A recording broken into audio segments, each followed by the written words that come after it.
All right, good afternoon, guys. This is Friday, last little part of the chapter 4 that we're going to cover. This shouldn't take too long, I don't think. So this is just the second day of 4.5. Whenever you guys are going to be done with this, you guys are going to do a little bit more practice with 4.5 and some of chapter 4. So what we're going to do is going to look at some of these, just kind of give a few more properties of logarithms. These are pretty straightforward, and these are kind of the converses of each other, but it says if m equals n, then log base a of m equals log base a of n. So anytime you have a log with the same base, and you've got two values that are equal to each other, then those logs will also be equal to each other. All right, and then vice versa, of course.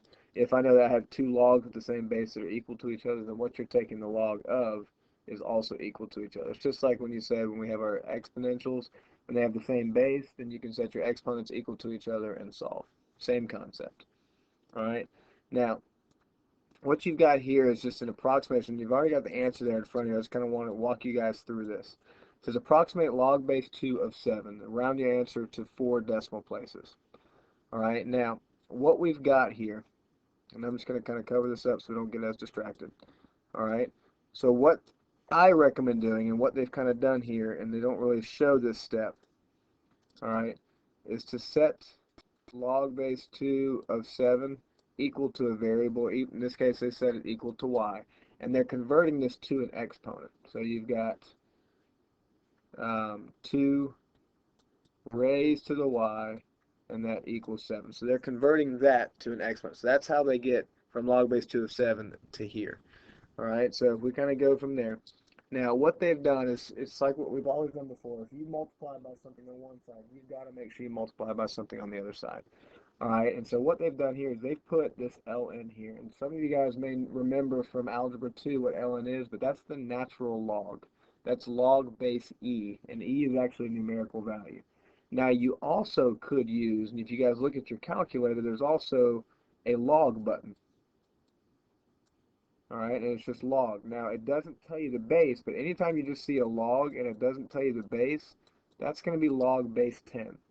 All right, so your calculator can calculate log base 10 and natural log.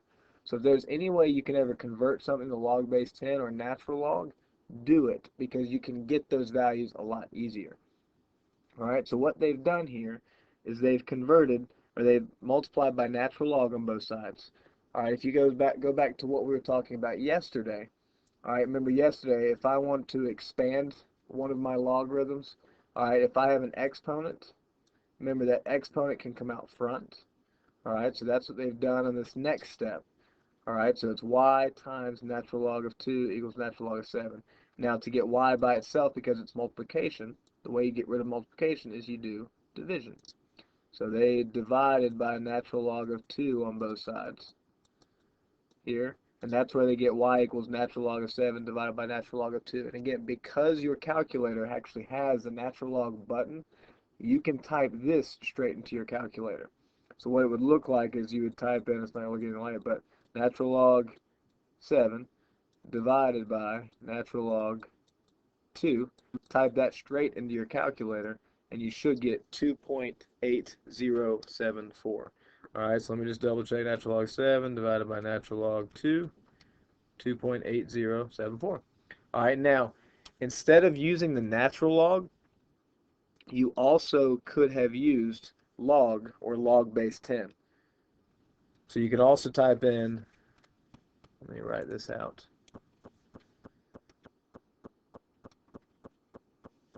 You also could have typed in log, not natural log, but just log, which is base 10, log of 7 divided by log of 2,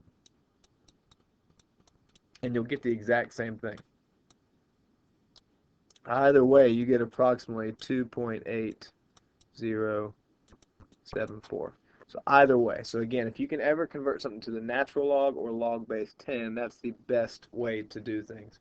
And this kind of leads right into our next piece. And this is kind of the last little bit with logarithms that we're going to look at.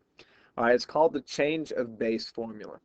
All right, and this is the great thing about the change of base formula is this will help you solve any logarithm because it's converting it to log base 10 or natural log.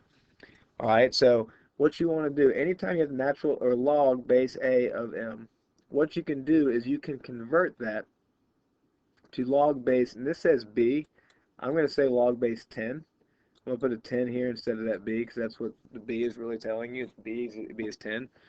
So you can take log base 10 of m. So whatever you're taking the log of, that goes in the numerator. And whatever the base is, that's what you take the log of in my denominator. Alright, so we're going to look at an example real quick of what that looks like. But this is called the change of base because we're changing the base. So instead of log base a, now I've got log base 10 in the numerator and log base 10 in my denominator. So I'm changing it to whatever that base was before to now have a base of 10. Because again, your calculator can calculate log base 10 pretty easily.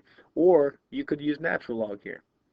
So you could even say the natural log of m divided by the natural log of a.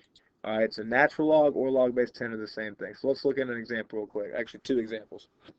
Alright, the first one is log base 5 of 89 and log base square root of 2 of square root of 5. And the reason we have to use this here, if you remember before, guys, when we were saying, hey, let's evaluate this. Remember, we would set this equal to x.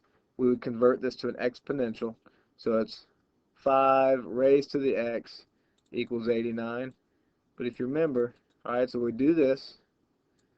Alright, and when we're trying to solve these, we want to get the same base. So I would want to try and get a base of 5 here.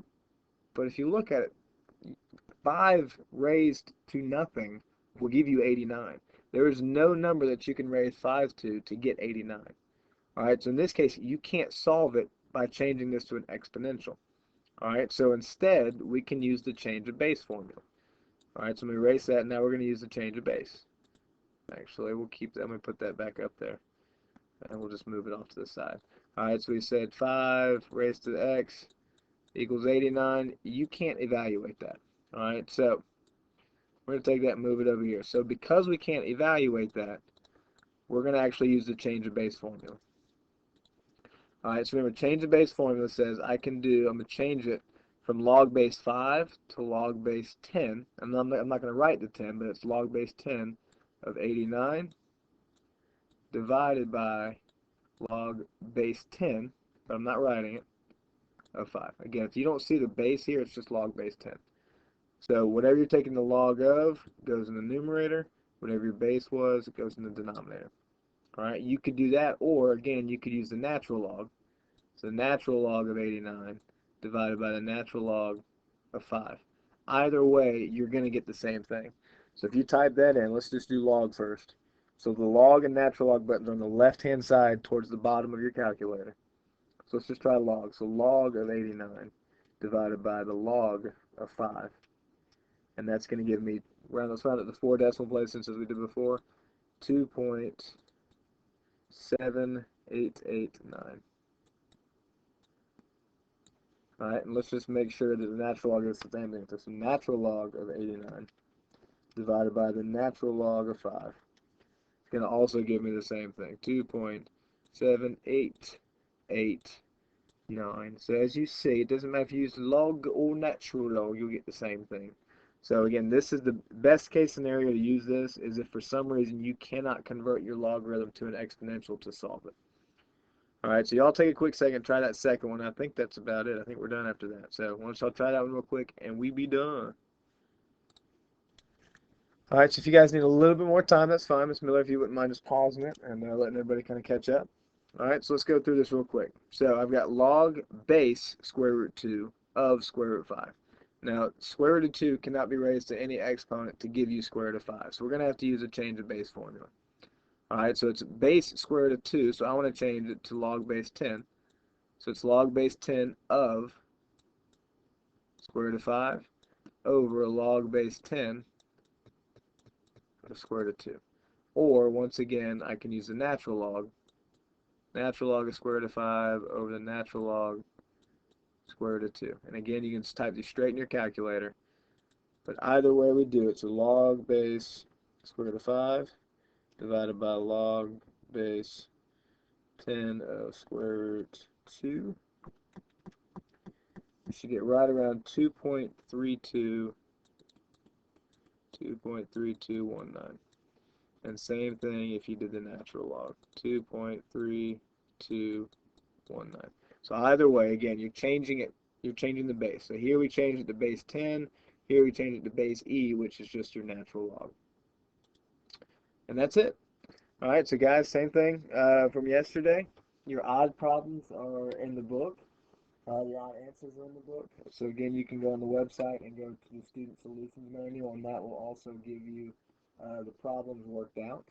So your odd ones will be there, and then Miss Miller can give you guys the even answers as well to check your work tomorrow. But Friday, I hope you guys have a wonderful, wonderful weekend. We'll start kind of reviewing next week for the test, and make sure you guys are studying and asking questions when you have them. Hope you guys have a wonderful weekend. We'll talk to you guys next week.